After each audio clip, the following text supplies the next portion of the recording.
Усіх вітаю. В етері виїзний тимчасовий кореспондентський пункт телеканалу ЕТР у місті Львів. І мене звати Айдар Мождабаєв, і я разом з мером міста, паном Андрієм Садовим. Вітаю вас, пане Андрію. Дай Боже здоров'я. Дякую, що знайшли час. Я розумію, що ці дні останні для вас дуже важкі. І якщо раніше багато хто казав, що Львів – це культурна столиця України, то зараз, напевно, я навіть слів не можу підібрати. Може, ви скажете, що зараз головне, яке головне завдання вашого міста, громадян, влади тощо? На сьогоднішній день Львів став одним з найбільших центрів у світі, який приймає наших громадян, надає їм прихисток, допомогу. Станом тільки на понеділок це вже було більше 200 тисяч наших українців. Це географія цілої України. Це є Херсон, це є Маріуполь, коли ще можна було виїхати, це є Київ, це є Запоріжжя, це є Охтирка, це є Волноваха, вся Східна Україна і дуже багато також з Києва людей. І львів'яни несуть все, тому що ми переобладнали всі школи, спортивні зали, наші театри, тобто постіль, матраси. Ну і ми 2 тижні фактично годуємо всіх людей, це і ранком, і в обід, і вечором.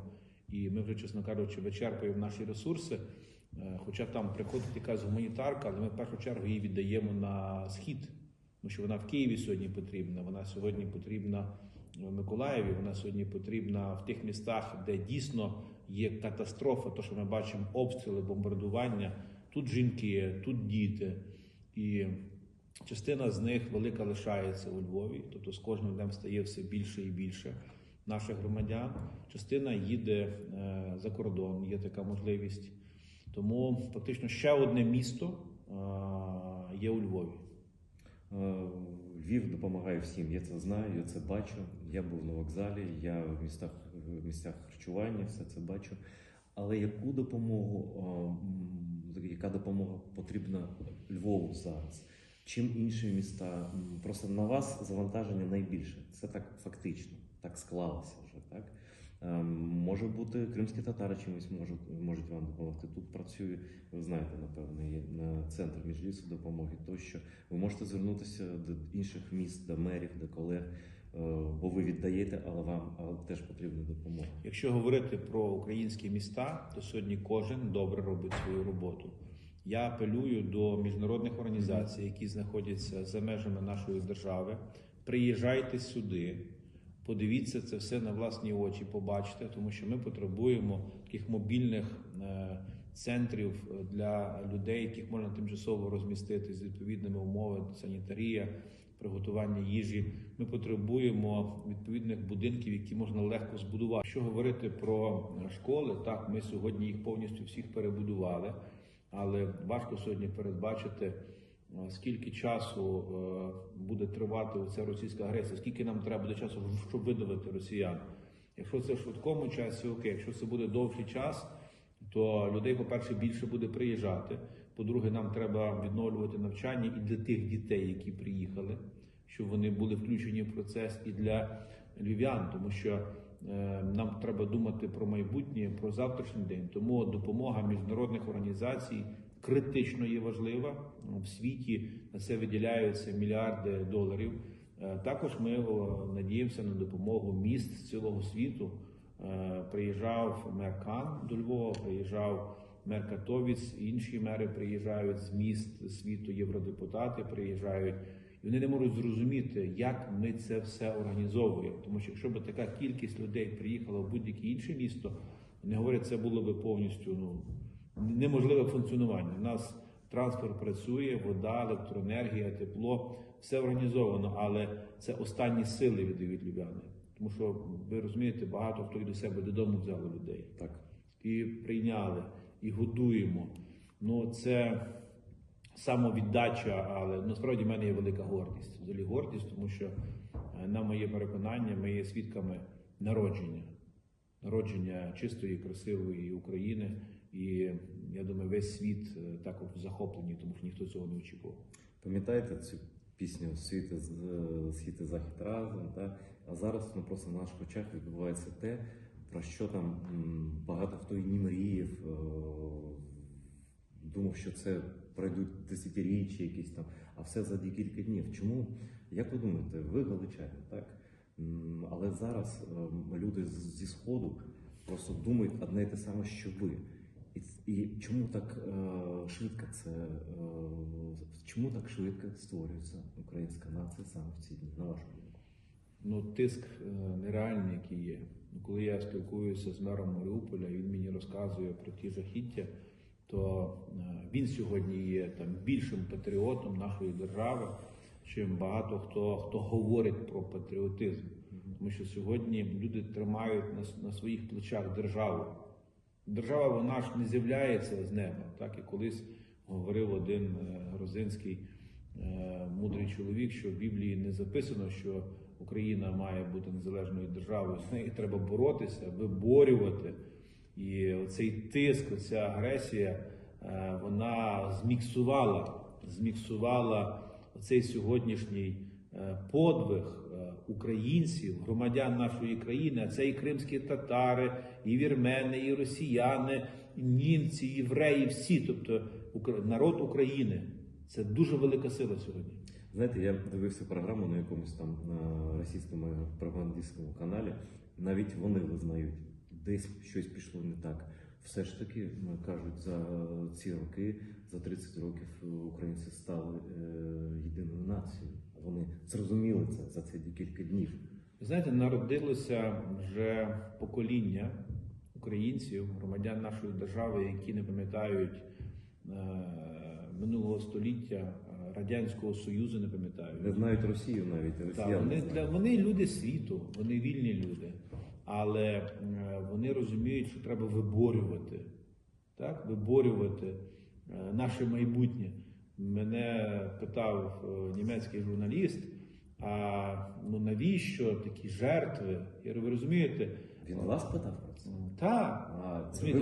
Взагалі німці мають дуже цікаву позицію, тому що вони за останні десятиліття сотні мільярдів євро відправили Росії за газ, за нафту.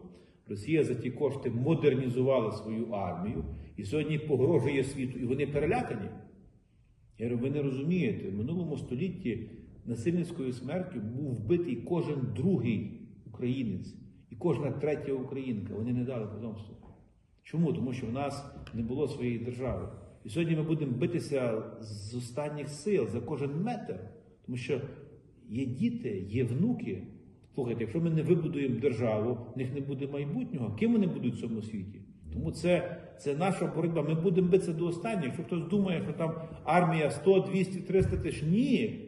Це є 40-мільйонна армія. Дивіться, скільки людей сьогодні приїжджає в Україну. Десятки тисяч чоловіків, які поїхали на заробітки, вертаються в Україну, йдуть в воєнкомати, записуються, беруть зброю, йдуть воювати. Я пам'ятаю розмову з батьком, який ховає свого сина.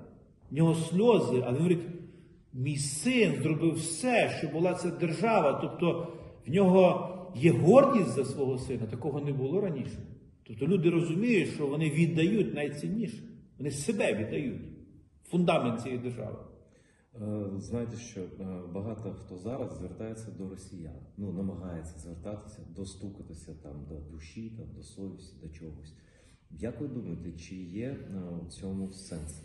І якщо є, що б ви могли сказати, звісно, не владі, зрозуміло, що ви можете Путіну сказати, а людям, які в тій країні існують, скажімо так? Всі громадяни Росії є співучасниками злочину російської влади, тому що вони мовчать. А мовчання – це згода. Тому на сьогоднішній день всіх росіян будуть виключати з університетів по світі, зі шкіл. Якщо ти є росіянин, то це буде знак. Тебе не будуть приймати в жодному готелі, тебе не будуть приймати в жодній авіакомпанії. Вони повинні це зрозуміти. Як Тавро. Або вони наведуть порядок в своїй країні і заберуть тих демонів від влади, або вони будуть мати те, що ми маємо.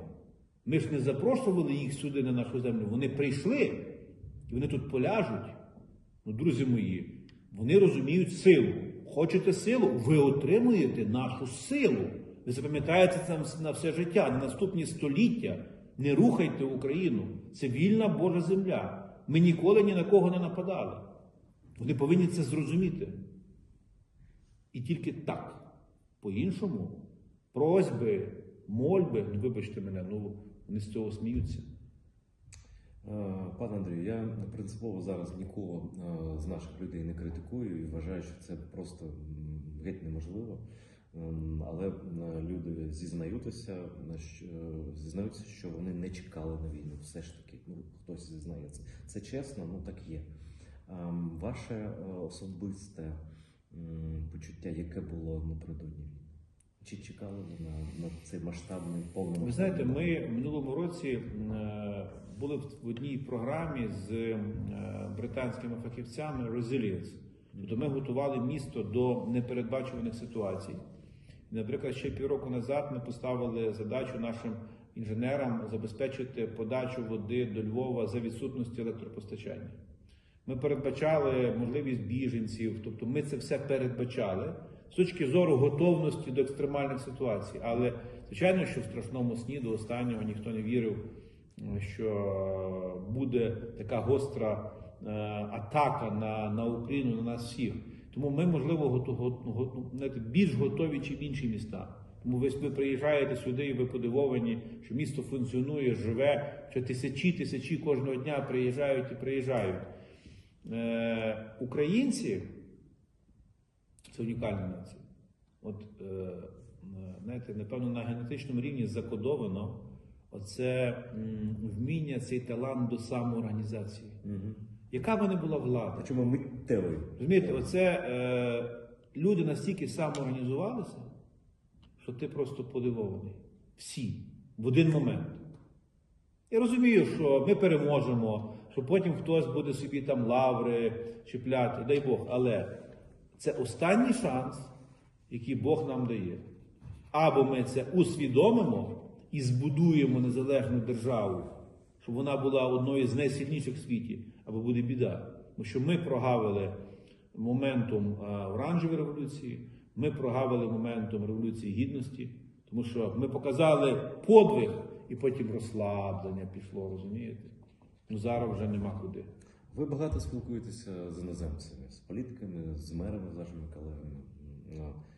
На вашу думку, чому вони до останнього, а деякі навіть і зараз, не розуміють, хто такий Путін і що це за таке явище, як російський рейх? Ну, щоб ви розуміли, політики а-ля Черчилля – це 20 століття. Сьогодні, як правило, політики є представниками транснаціональних компаній, а в основі є бізнес, є інтереси. Тому вони налякані, і дуже багато з них списали Україну і навіть говорили, ну ви так, ну вас там знищать, ну так не сильно, але ви не рипайтеся. І це вам колись розкажуть. Прямо говорили вам? Ні, слухайте, я багато чого знаю. Тут зараз всі дипломати з цілого світу, так? Всі дипломатичні представництва переїхали сюди. Багато інформації є. І вони шоковані не від того, що Росія напала, а вони шоковані від цього, що ми чинимо опір. Тому що багато з них списали Україну. Це зараз вони такі полум'яні, мають промови, а вони не знають, як бути. Ви бачите сьогодні ріку допомоги Україні? Ні. Таке тонесенький, знаєте, струмочок тече поки що. Тобто світ жорстокий. Але все одно такої єдності Заходу ми слухайте, не бачимо. Вони зрозуміли, що їх можуть чекати. Тому що Путін не хоче зупинятися. В нього, розумієте, в нього амбіція відродити Радянський Союз в грудні якраз 100 років, як створений Радянський Союз. Тому сьогодні в Україні вирішується доля світу. Лавров сказав на перемовах з Кулебою, ну після перемови, він сказав, ми ні на кого не хочемо більше нападати, ми навіть на Україну не напали, ми з нею не воюємо. Я думаю, після цих слів його західні країни насправді зрозуміли, що він може і хоче йти далі. Ні, однозначно, слухайте, як ще Бісмарк колись говорив, що угоди, підписані з Росією, вартують не дорожче паперу, на якому вони підписані. Оце слова, які він сказав, ну чекай, він плює людям в очі, говорить, дощ падає. Ну, такі реалії. На що чекає Росія в майбутньому? Ви знаєте, я думаю про Україну. Я думаю, як нам перебудувати наше життя, тому що так, є великі руйнування, але треба це все відбудовувати. Треба робити умови, щоб українці верталися сюди, щоб відбудовували нашу країну. Треба прирівняти слово корупція до мародерства, тому що у нас немає інших варіантів. Розумієте, олігархи, які заробили мільярди доларів, а де армія, яку вони мали фінансувати, профінансувати, розумієте? Чому ми не мали там в запасах достатньо бронежилетів чи касок, розумієте? Зараз збираємо терміново. Розумієте? Тобто олігархи купляли собі вілли по цілому світу. Тому це має бути переосмислення. Але оця чистота, яка народжується, вона робить неймовірні речі. Тому що сьогодні ми показуємо світу, знаєте, приклад. Сьогодні всі хочуть дотулитись, тому що це є світло, це є, знаєте, щось Боже, добре. І дай Бог, щоб ми такими були. Я вірю в це, я оптиміст. Це ви. Я дякую вам за ваші слова.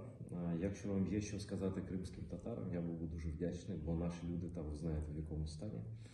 І вони теж потребують зараз уваги, підтримки, і вони підтримують Україну, ви ж знаєте як.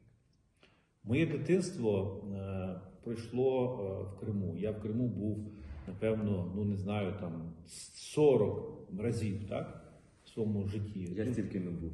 Розумієте?